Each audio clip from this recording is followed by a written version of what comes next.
Mr. Chairman, I speak in support of Mr. Burgess's amendment to strike the Clean Electricity Performance Program, a program that ironically seeks to outlaw America's high-performing coal and natural gas power generation.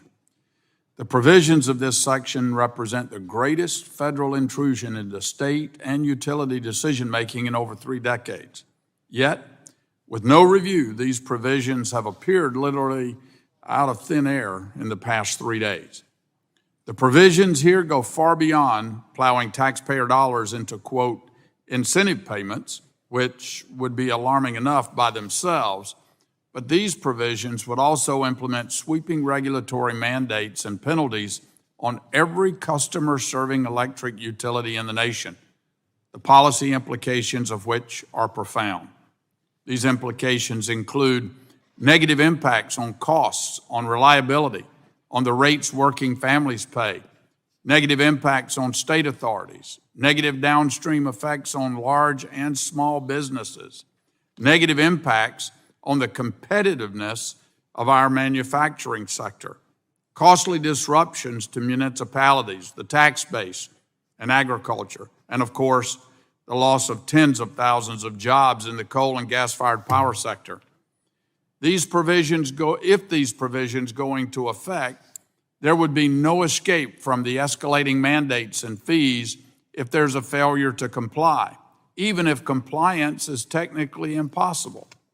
Additionally, the time frame and requirements do not allow time for the deployment of carbon capture or advanced nuclear technologies, the kind of innovations that could provide real solutions in a cleaner, energy-secure future. Mr. Chairman, this committee is the premier committee dealing with energy issues. Yet the majority is blindly joining the drive to the Biden administration's misguided climate goal to decarbonize the electricity sector by 2035. If we don't tap the brakes on this, who will? We're supposed to be the specialists on this, calling on the experts to make sure we get the policy right for the American people.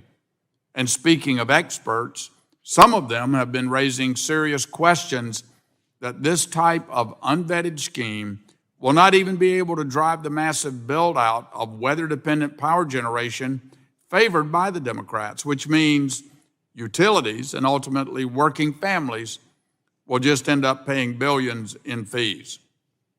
As I said at the beginning of this markup, and I want to reiterate again, the only reason such destructive, careless, clueless pieces of legislation like this will ever see the light of day is that too few of those inside the D.C. Beltway today has ever signed the front side of a paycheck. It's obvious that proponents of these provisions don't know how these mandates enacted from on high would affect working families and small businesses. It's either they don't know or they simply don't care.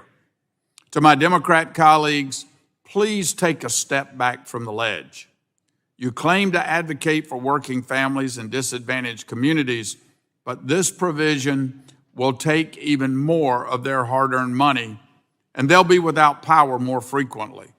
A vote for this amendment is a vote to protect working families from high rates, ensure the reliability of our electricity systems, and preserve our economy.